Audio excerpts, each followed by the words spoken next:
فلیعمل عملا صالحا ولا يشرك بعبادة ربه أحدا.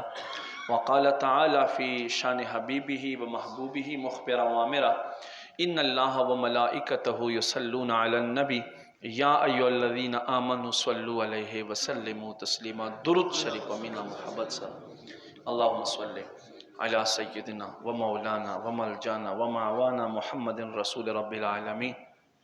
گرامی قدر لری نزدین راتلونکو میلمنو میزبانو نوجوانانو مشرانو کشرانو تاسو ټولو ته جمعې مونځ په خوشحالۍ کې زه خوش آمدید هر کلی وایم. السلام علیکم ورحمت الله وبرکاتہ. ما عزتمندو د درېمې صدۍ یو غټ بزرگ تیر شوی دی، اسماعیل بن نجید نیشاپوری رحمت الله علیه. دا د حضرت ابو عثمان حیری رحمت الله علیه مورید و او په خپل غټ محدث تیر شوی دی درېمې صدۍ کې. اوس 15مه صدۍ. یو ورځ د ملاقات خپل پیر صاحب سره وشو، نو هغه دته الله په لار کې د صدقې کولو ترغیب ورکړو. نو دی پاسېدلو او 2000 درهم یې راواخیستل او دای صاحب په بارګاه پیش کړو.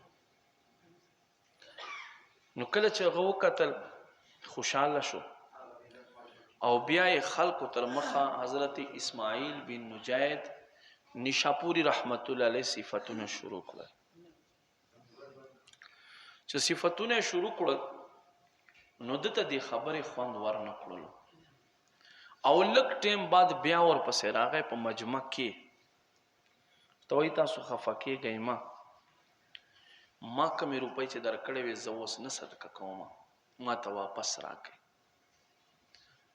زه به بل ټیم چېرته صدقه وکړم. وایي دا واله وایخیستلې. خلکو وایي دا څنګه سړی دی، یو ځل الله په لار کې مال ورکړو اوس بیا علي. چې شپه شوه خلک لاړل، نو دا حضرت اسماعیل بن نجید نیشاپوری رحمت الله علیه چې د درېمې صدۍ غټ محدث پاته شوی دی، هغه پیسې بیا راوړې. وایي حضور دا مې دې له جهته راوړې چې هلته تاسو خلکو تر مخه زما صفت وکړو، نو زما په زړه کې څه راغله، ما ته د خپل ځان غټ ښکاره شو. مې داسې نه چې زما عمل برباد نشي او زما د نیکي برباد نشي، دې له جهته مې دا عمل وکړو، خپلې روپۍ مې واخیستې، دا مې بیا ستاسو په بارګاه پیش کوم، که په مدرسه کې لګوئ که په خانقاه یې لګوئ چې چېرته لګوئ. نو حضرت ابو عثمان حیری رحمت الله علیه په تعجب کې شو او ورته په خندا شو. وایي سلام دی وي د ستا دې عمل ته، تا چې کوم عمل وکړو. فی زمانه اول خو مونږ سره نیکۍ شته نه، او که بیا مونږ نیکي وکړو نو مونږ بیا څه کوو، نیکي مونږ خلکو ته ښایو، خلکو ته ښایو. هغې زه وضاحت کوم. لقمان حکیم رحمت الله علیه په قرآن کې الله ذکر کړی دی، دی خپل بچی ته وایي بچیا نصیحتونه دي قرآن کې دی، د زوی ته چې کوم نصیحتونه کړي دي، وی ای زما بچیا ته د خپل رب په عبادت کې څوک مه شریک کوه. وی خپل رب په عبادت کې څوک شریک کول څنګه دي؟ وی زما بچیا دا ریاکاری دی چې عبادت الله د پاره کوي او خلکو ته خیل کوي، نو دا د الله په عبادت کې خلق ورسره شریک کړل، دا ریاکاری دی او دې ته شرک اصغر وایي. وی دې نه به څنګه زه نجات حاصلوم؟ وی دې نه به ته داسې نجات حاصلوې چې په خپل عمل کې اخلاص پیدا کړه. وی د اخلاص طریقه به څنګه وي؟ وی اخلاص طریقه به داسې وي چې کوم عبادت خلقو تر مخ دي نو هغه صرف الله رضا دې پاره کوه بل څوک ذهن کې مه راولوه. او کم عبادات چې دي چې هغه ښکاره نه دي هغه بیا پټ کوه، نو ته به ریا نه بچ سي. څنګه؟ وی حج دی، منځ دی، زکات دی، روجه دی، دا د الله احکام دی، حکم دی، منې بیا دا خلکو تر مخ کوه خو خالص الله دپاره، الله رضا پکې لره. او کم معاملات کم عبادات چې دي په هغې کې ښکاره کول ضروري نه وي، لکه صدقه ورکول دي، ته ځان له نفل کوې، ته ځان له تلاوت کوې، نو ای زما بچیا بیا دا پټ کوه، دا به بیا ستا عمل له اخلاص نه ډک وي. ما عزتمندو تحدیث نعمت دپاره یو شیز بیانول چې خلک په دې باندې راوړي دا ټیک دی، خو کوشش کول پکار دي چې څومره نفل عبادات وي، تلاوتونه وي، صدقات وي، پکار دي چې بنده یې پټ کړي، بنده یې پټ کړي.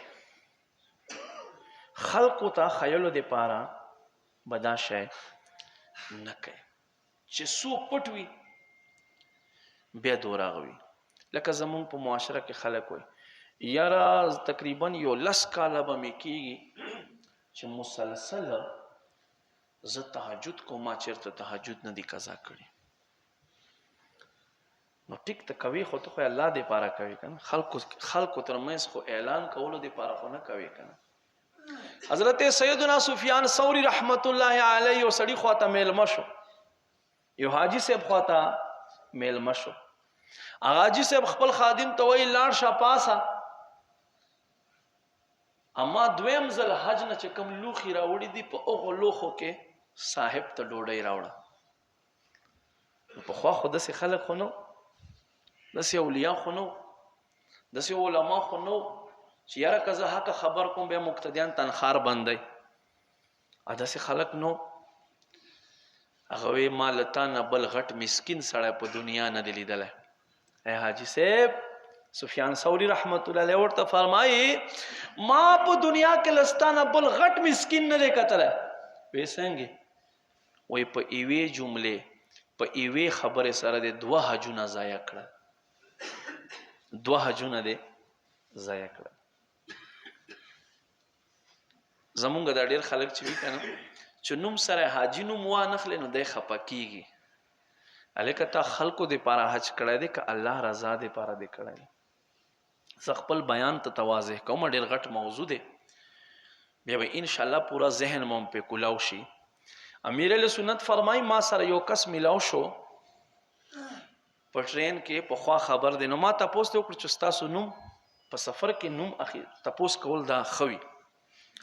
نو ما ته وی چې حاجی فلان صاحب. ما ته چې تاسو نوم دی؟ ما ورته چې نمازی الیاس قادری. چې نمازی الیاس قادری څنګه؟ مې چې ته یو ځل لاړې مکې مدینې ته ځان سره حاجي لیکې او زه 5 ټیمه مونځ کوم، زه ځان سره نمازي نه لیکم. مطلب څه دی؟ مطلب دا دی چې دا عبادت چې وي که دا الله رضا دپاره وي.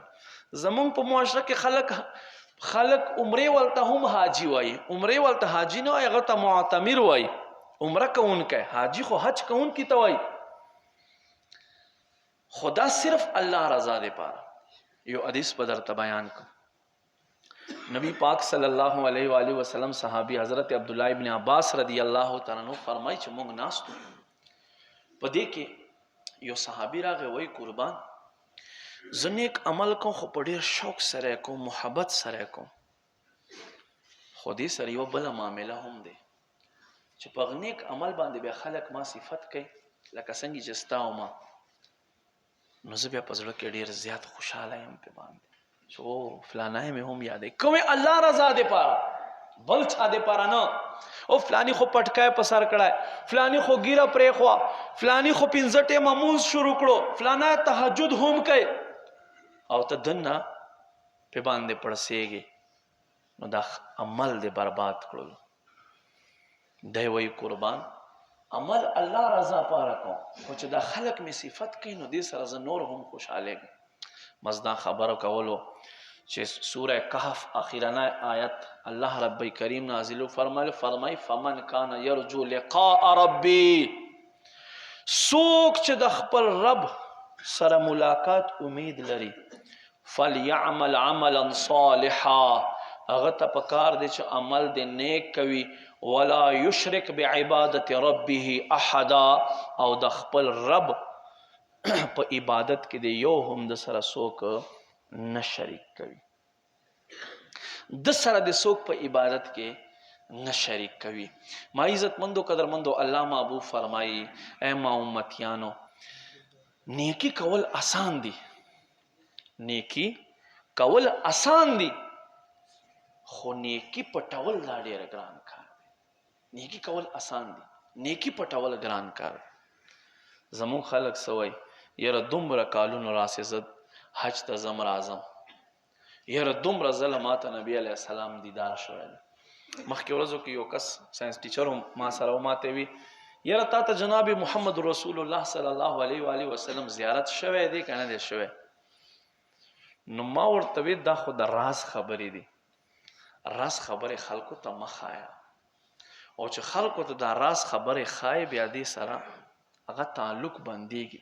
الله دې مونږ ټولو ته نبی علیه السلام بار بار دیدار نصیب کی، خو لکه بیا ډول غاړې ته نه دی اچول پکار چې ته ډنګوي چې و خلکو ما خو بېګش په نبی علیه السلام زیارت وکړو. ښه خبر دی تحدیث نعمت ته پاره، خو دې سره زمونږ اکثر عوام چې دي په فخر په تکبر په ریا کې راځي. نو دې لجاته سمې درته ووې بیان د موضوع څه شی دی چې خپل عمل پټ کړي، خپل نیک عمل پټ کړي. یو بل حدیث بیانوم، حضرت شداد بن اوس رضی الله تعالی عنہ نه روایت ده، یو ورځ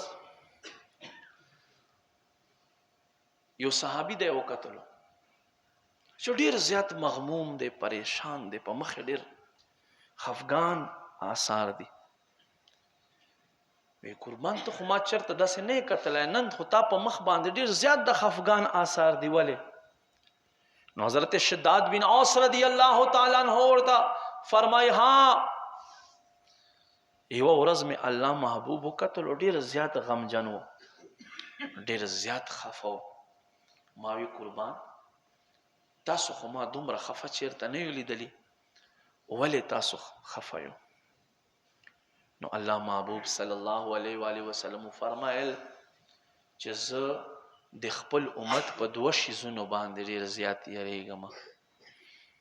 مې چې کوم شیزونه؟ وی چې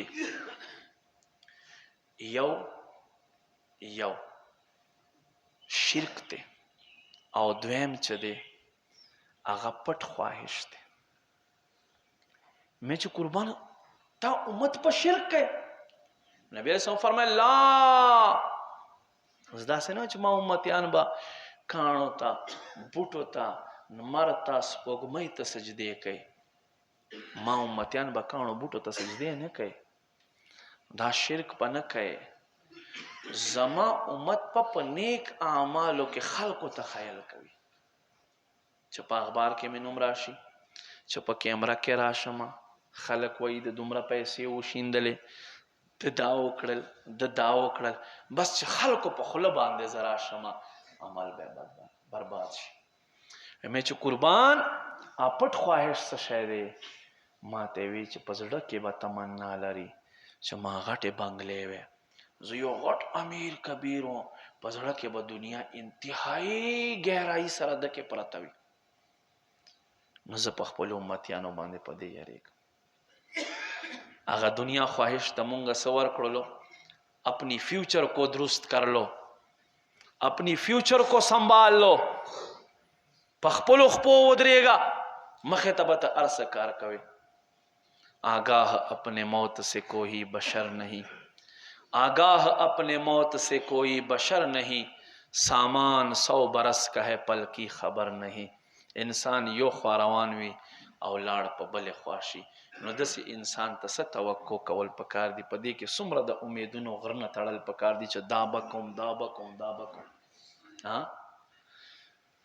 حدیث شریف مفهوم د روایتو کې راځي انسان شپې اراده کوي زبردست کوم زبردست کوم زبردست کوم خو چې سحر شي نو هغه وي چې کومه د رب اراده وي چې کوم د رب خوښه وي هغې مطابق بیا دی لاړ شي فرشتې ته وفرمایي روح قبض کا روح قبض کی بهرحال ما عزتمندو قدرمندو نیک اعمالو پټولو زمونږ کې یو وبال دا هم دی په دغه دویم شیز باندې به زه بیا چېرته بیان کوم چې پټ خواهشونه مونږ څومره لرو چې دا مونږ له دې زړو نه وځي او بل لازما اوس چې په کوم شیز باندې مونږ بیان دی هغه څه شی دی خپل نیک اعمال پټول دي نیک اعمال پټول دي زمونږ اولیاء داسې تیر شوي دي چې چا به صفت وکړو نو په جمی کې به په جمی کې به په یخو بو جامو سره ولامبل چې ما زړه کې چې کوم پړسېدل راغلی دي چې اور سره ختم شي خو افسوس نن خو دې که یو سړی حاجي نه وي حاجي ورته ووایي دی وخاندي او که بیا دې پسې ورته ووایي چې یاره تا نه خو نیک سړی ما نه دی لیدلی یعنی چې څومره برش پې راکاږې دی دوره چمک علي چې څومره برش پې راکاږې دی دوره چمک علي نه د دروغو صفت دی چې څوک کوي که نه هغې نه هم کناره کشي کوه امام اهل سنت ته یوه ورځ یو کس ښه زه خپل بیان جاري ساتم خو جومات لرګو دپاره چند